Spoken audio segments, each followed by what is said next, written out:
নমস্কার ভিউয়ার্স, বিবিধ বুলের পক্ষ থেকে আপনাদের স্বাগত।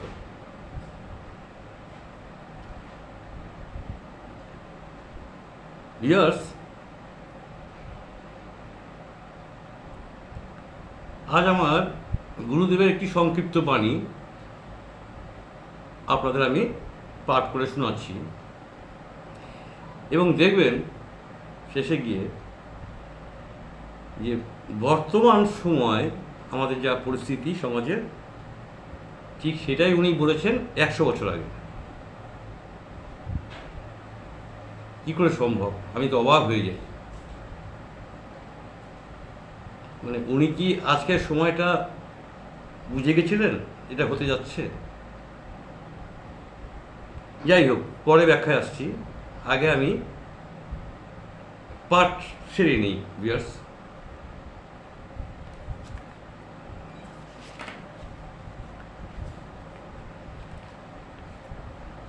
স্বামীজি বলছেন,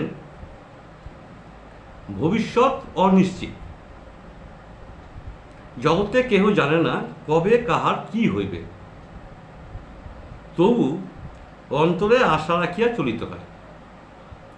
চতুর্দিকে অত্যাচার, উৎপীড়ন, উচ্ছৃঙ্খলতা চলিতেছে, তবু ভগবানের বিশ্বাস রাখিতে হয়। মানুষের জীবনের আজ কোনো মূল্য নাই, পারিবারিক সম্মান নাই, নিরাপত্তা নাই।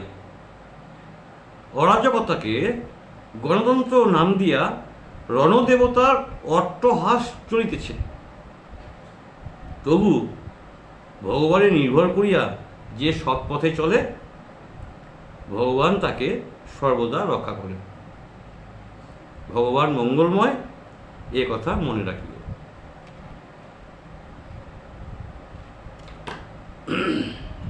ভাবুন ভিউয়ার্স,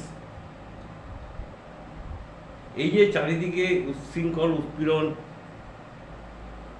আমাদের জীবনের কোনো নিরাপত্তা নাই, আমাদের পারিবারিক কোনো সম্মান নাই, এটা উনি 100 বছর আগে ওনার এক গ্রন্থে লিপিবদ্ধ করে গেছেন। আমি হঠাৎ পড়তে পড়তে দেখলাম ব্যাপারটা, যে না, আজকে এটা নিয়ে একটু প্রতিবেদন বানাই। উনি চলে গেছেন ভিউয়ার্স। আমার যারা গুরু ভাতা ভৌগী নন তাদের বলছি, উনি নেই, উনি চলে গেছেন। 1984 সালে উনি চলে গেছেন। তার চলে যাওয়াকে আমরা এখনো মেনে নিতে পারি না। আমরা জানি উনি আমাদের মাঝেই রয়েছে। ভিউয়ার্স, 1984 সাল, সেই সময় ভারতবর্ষের প্রধানমন্ত্রীর কুর্সিতে ইন্দিরা গান্ধী।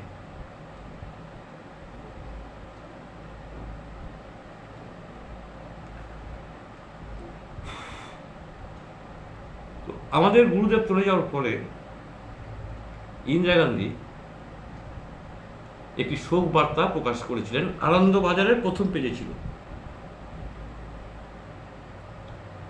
আমি তখন সবে উচ্চ মাধ্যমিক পাশ করে বিএ ভর্তি হতে যাচ্ছি, সেই সময়টার কথা বলছি।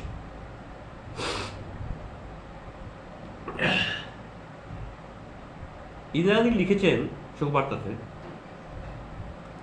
যে আমরা একজন বিশাল মহাপুরুষকে হারিয়ে দিলাম, যেটা সনাতন ধর্মের পক্ষে ভীষণ ক্ষতিকর হলো। এই অভাব কোনোদিন মিটবে না।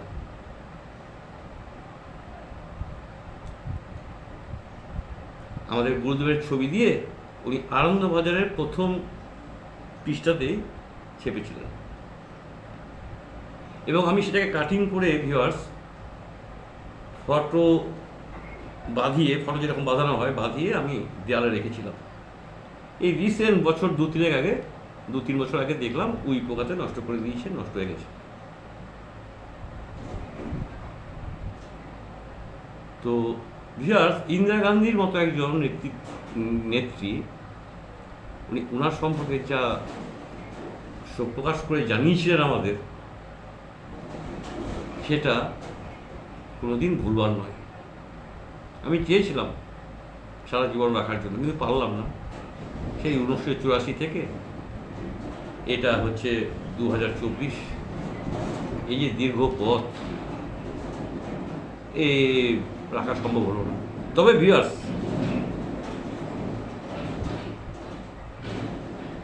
আপনাদের কোনো গুরু ভাই বা গুরু বোন যারা আছেন, তাদের ঘরে যদি এই কাটিংটা থেকে থাকে,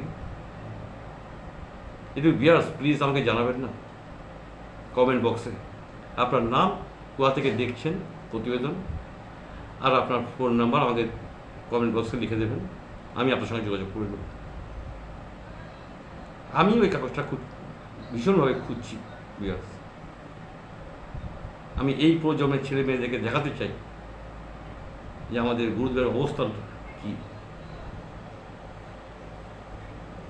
ভিউয়ার্স, কিছুদিন পর 2-4 মাস, 5-6 মাস পরে আকস্মিকভাবে এই জায়গা নিয়ে চলে গেছেন। তার আকস্মিক মৃত্যুতে আমরা সবাই মর্মাহত হয়েছিলাম, সেটা আলাদা অধ্যায়। যাই হোক, আজকে অনেক পুরনো গল্প, পুরনো স্মৃতি আপনাদের সঙ্গে আমি শেয়ার করলাম। কি অসাধারণ তার লিখনী, তার কলমে যে কত গভীরতা, ভিউয়ার্স আমি বুঝতে পারছি না। একটা করে অধ্যায় পড়ছি, আমি পাগল হয়ে যাচ্ছি। আজকে আমাদের এই সময় যার চারিদিকে পরিস্থিতি, ভিউয়ার্স পেপার খুলে দেখবেন প্রতিদিন রক্তপাত ঘটছে।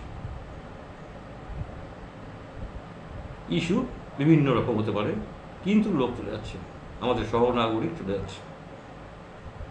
তবু এত প্রতিকূলতার মধ্যেও আমাদের ঈশ্বর ভজন করতে হবে, ঈশ্বরের স্মরণ হতে হবে, ভগবানের শরণাপন্ন হতে হবে, উনি আমাদের রক্ষা করবেন, এই বিশ্বাস রাখতে হবে।